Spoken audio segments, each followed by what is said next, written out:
Have you ever woken up and just stayed in bed? Not because you were still tired exactly, but because there was a heaviness in your limbs, a fog in your mind, and a quiet voice inside that whispered, "What's the point today?"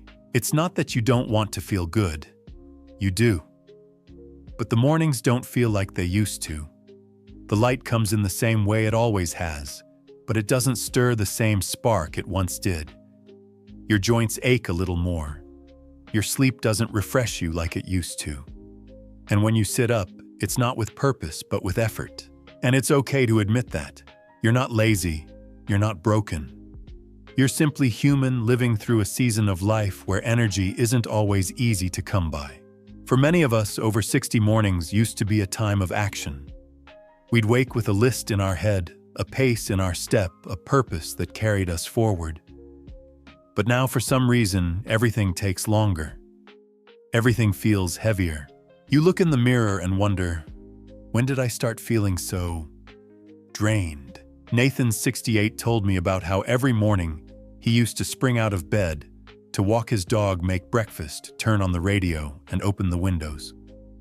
Now he says it takes him a full 30 minutes just to get moving. He sits on the edge of the bed, rubbing his knees, waiting for his body to catch up to his mind. And sometimes the mind doesn't feel much faster either. And yet what hurt Nathan more than the physical sluggishness was the emotional weight that came with it. He said, "It's not just that I'm slow, it's that I feel useless. Like the world doesn't need me to show up anymore." That's the hidden exhaustion no one talks about. It's not just the tired body, it's the tired spirit. The one that wonders if there's a reason to stretch, to eat well, to move through the day like you matter. But you do matter. You still matter. And maybe what needs to shift isn't just your body, but your morning story. Because here's the quiet truth. How you begin your day whispers into every moment that follows. And sometimes the most powerful transformation doesn't come from massive changes, but from the smallest rituals repeated with care. Madeline, 72, once described her mornings as gray. Not sad exactly, just colorless. She used to lie in bed, scrolling through her phone, reading old messages, watching other people's lives. Then one morning, she didn't pick up her phone. She reached for a notebook instead. She wrote one sentence, "Today, I will do one thing that brings me back to life." That sentence became a doorway. The next morning, she opened her window before doing anything else. She listened, really listened to the birds. That was it. But something in her shifted. She didn't feel young again. She felt present. And that was enough. Sometimes we wait for energy to arrive before we act. But often it's action, gentle, slow, intentional, that invites the energy to return. And no, this isn't about becoming a new person. It's not about forcing positivity or pretending you don't have limitations. It's about learning how to meet yourself in the morning exactly where you are and choosing to show up with kindness. So what does that look like? For some, it starts with breath. Lucas, 70, used to wake up anxious, already listing worries in his head before his feet hit the floor. But now he gives himself 3 slow breaths before anything else. He puts his hand on his chest and says to himself, "I'm still here. I've made it to another day." That's not weakness. That's anchoring. Others begin with movement, not workouts, but gestures of self-trust. A stretch that says, "I'm willing to soften this stiffness." A hand run through your hair that says, "I still care how I feel." A short walk to the kitchen where your first drink isn't coffee but water. A quiet reminder to nourish before you stimulate. And some begin with silence, just sitting by the window, letting the sun touch their face before the world rushes in. Not scrolling, not solving, just being. These things don't take energy. They give energy. Slowly, steadily, day by day. The shift begins not in the muscles, but in the moment you stop seeing your mornings as something to dread and start treating them as a gift. Because here's what no one tells us after 60. Your life isn't winding down, it's refining. And that includes how you greet the day. There is still beauty here, still breath, still time. And while you may not leap out of bed anymore, you can still rise with dignity, with gentleness, with purpose. But it starts with how you treat yourself in that first hour. Before the world gets noisy. Before your body has a chance to tell an old story. Before your mind starts carrying old burdens. This is your invitation not to fix yourself, but to meet yourself again. To say, I'm here. I still get to choose how I begin. And even if all you do tomorrow morning is sit with a warm cup of tea and remind yourself that your presence still matters, that's more than enough. That's healing. That's powerful. That's where everything begins again. Sometimes it's not that we don't have energy, it's that we've forgotten where to place it. You might remember days when you could move through your morning with a kind of quiet rhythm. Not rushing, not dragging, just moving, with purpose. But lately it might feel like the rhythm is gone. You wake up with too many thoughts, or too few. You stand in the kitchen unsure whether to reach for something nourishing or something quick. You tell yourself it doesn't really matter, but part of you knows it does. And that's where we begin again, not with a diet plan, not with a fitness tracker, but with intention. Because your morning doesn't have to look like anyone else's. It doesn't have to be picture perfect. It only has to be yours, something rooted in what you need, not what you used to do, or what someone else says you should. Let's talk about Claire. She's 74. For years, her mornings were filled with activity, packing lunches, ironing shirts, calling the bank, taking care of her husband before he passed. Her life was built around caring for others. And when the house finally became quiet, she thought she'd finally rest. But instead, she felt lost.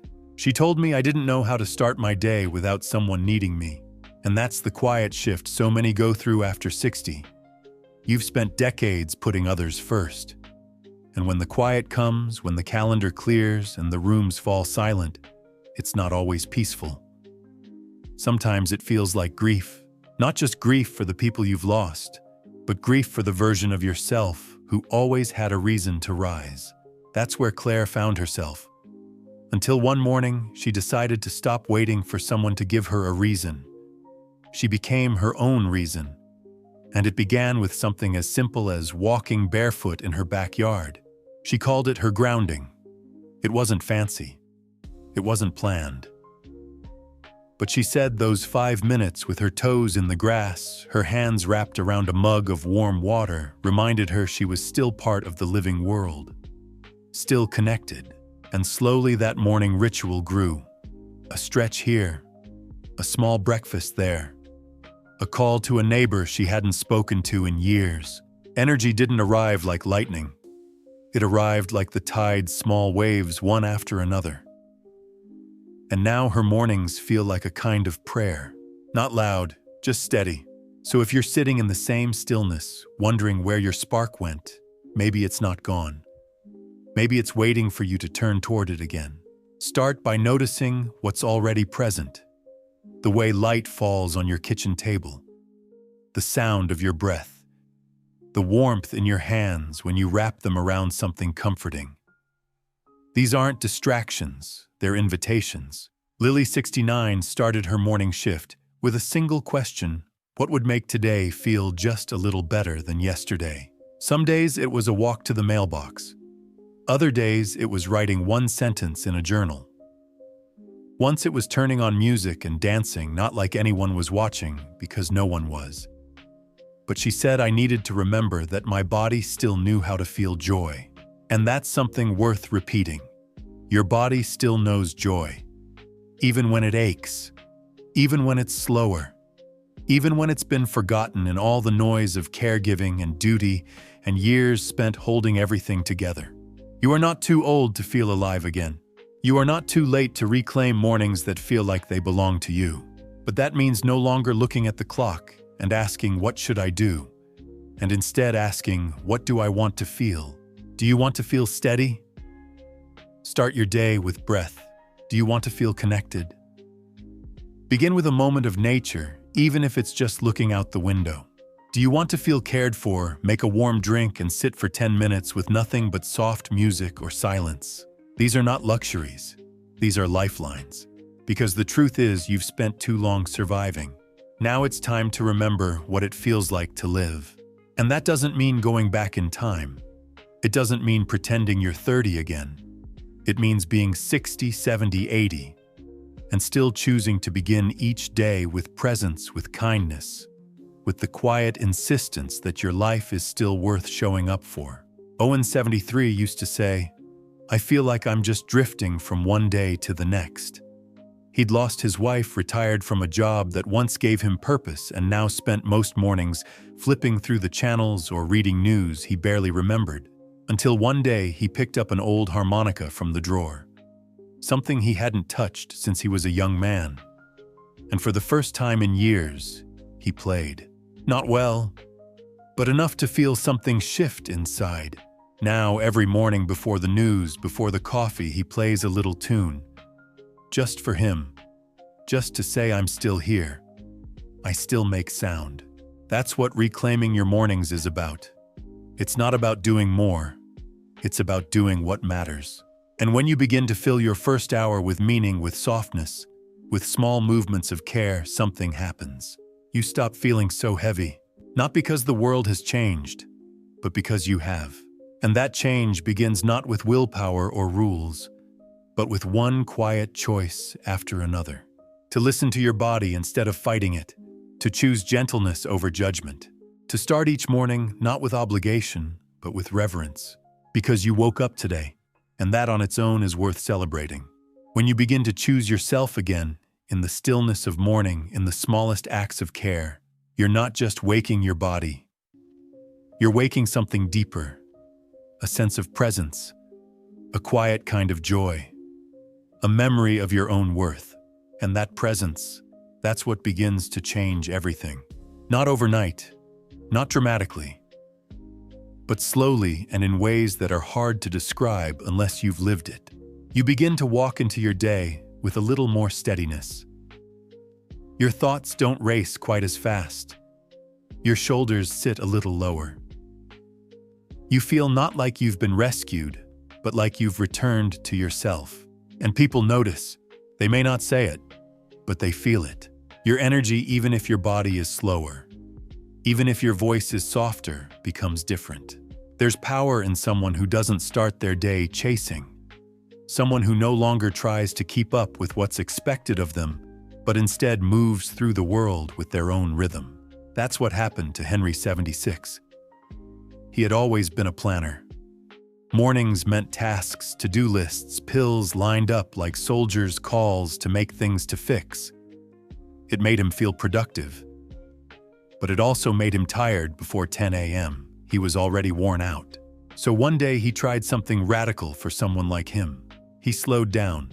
Instead of starting with the list, he started with a question. What would bring me peace right now? And for Henry, it was music. He turned on a slow jazz record, sat with his coffee, and didn't move until the second song ended. No rushing, no lists, just listening. He told me later, that was the first morning in years I didn't feel like I was falling behind.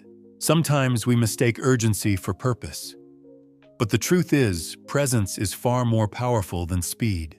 Because when you move from presence, you don't waste energy on what doesn't matter. You pour yourself only into what gives something back. Natalie, 71, used to feel invisible in her own home. Her children had moved out.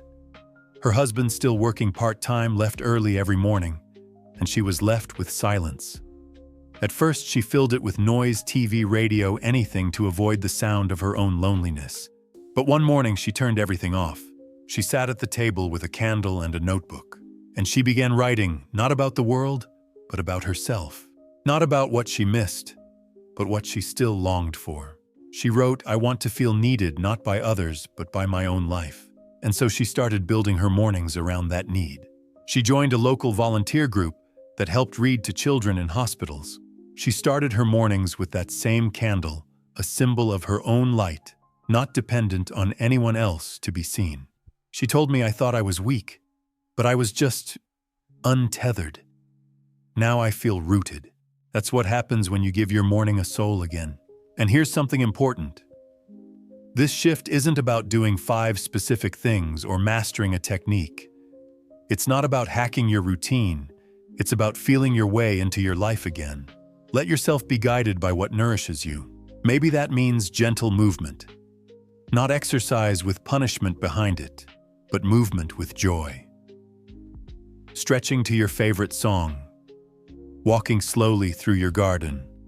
Lifting your arms and feeling the breath move through your ribs like wind through an old tree, strong, flexible, alive. Or maybe it's connection. Not scrolling through messages hoping someone remembered you, but choosing to reach out not for validation, but for warmth. Sending a kind message, calling a friend, or simply talking out loud to the morning sky as if it's listening. Because in a way, it is. Noah 70 begins every morning by stepping outside and saying 3 things he's grateful for. Out loud. Even if the only witness is the neighbor's cat. He laughs about it now, but he says those few words have changed the shape of his days. I used to wait to feel good before I gave thanks. Now I give thanks, and the goodness follows. Gratitude isn't a cliché, it's a key. Not because it fixes everything, but because it reorients your heart to what still exists, not just what's missing. And what still exists, dear friend, is you. Not the younger version of you, not the version other people remember, but you as you are now, with your quiet wisdom, your changing body, your seasoned heart. There is power in waking up and saying, I am still here. And that means something, because it does. And when you begin to believe that, not because someone else told you, but because you chose to believe it, you begin to carry yourself differently. You speak with a little more kindness. You move with a little more intention. You make your tea a little more slowly and smile when the steam touches your face like an old friend. That's the beauty of living from within. You don't need approval to rise. You don't need youth to feel energy. You only need presence and trust and the courage to show up as you are. So as your mornings begin to change, not into something perfect, but into something peaceful, remember this. You don't need to be loud to feel alive. You don't need to be busy to be useful. You only need to honor the life that still pulses in your veins, no matter how quietly. That's your real strength. And you carry it every single morning, the moment you decide to rise, not because you must, but because you can. Thank you for walking with me through this conversation, one breath, one moment, one morning at a time. If you're still here, still listening, still feeling something stir inside you, then I want to take a moment to tell you something you may not have heard enough. I'm proud of you. Not because you did something flashy, but because you paused. You gave your heart room to reflect. And that in itself is an act of strength. I know this season of life isn't always easy. There are aches and silences and moments where your body doesn't move the way it used to. And your heart wonders if anyone still truly sees you. But I see you, and more importantly, I hope you are beginning to see yourself again. Not just as someone who's lived many years, but as someone who still gets to live today. Someone who can wake up and say, I matter. Even now. Especially now. There's something sacred in learning to rise again after the world has gone quiet. And it doesn't take grand gestures. It doesn't require a perfect morning routine or endless motivation. All it takes is one quiet decision to greet yourself each day as a friend, not a failure. To offer your body kindness, even when it feels tired. To give your mind rest, even when it's racing. To let your soul feel spacious again, even if only for a few minutes in the morning light. You're not here to hustle. You're here to be. And the more you honor that, the more your days begin to shift, not because someone else changes, but because you've softened into your own presence. You are allowed to enjoy your mornings again. You are allowed to take your time, to wake slowly, to savor the warmth of a drink, to stretch like a cat in a sunbeam and know that this too is meaningful. You are allowed to stop performing, to stop proving, to simply show up as you are and say, "Good morning, life. I'm still here." And you don't have to walk this journey alone. If something in this message made you feel seen, even just a little, I'd love for you to share your story below. How do you start your mornings now? What helps you feel alive again?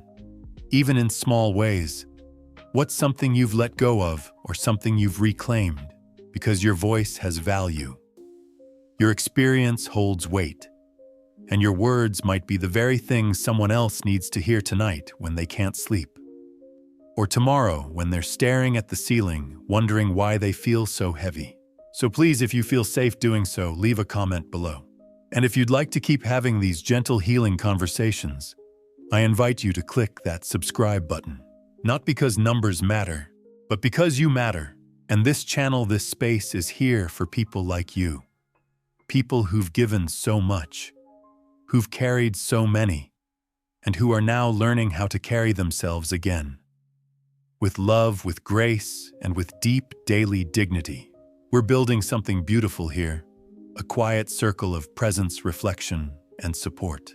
So if that feels like something your heart has been craving, I'd be honored to have you with us. And before we close, let me leave you with this. You do not need to be young to have vitality. You do not need to be fast to feel momentum. You do not need to be loud to be powerful. You only need to remember morning by morning that your life is still unfolding, that you are still worthy of tenderness, still capable of joy, still holding the power to choose how you begin again. With softness, with courage, with light.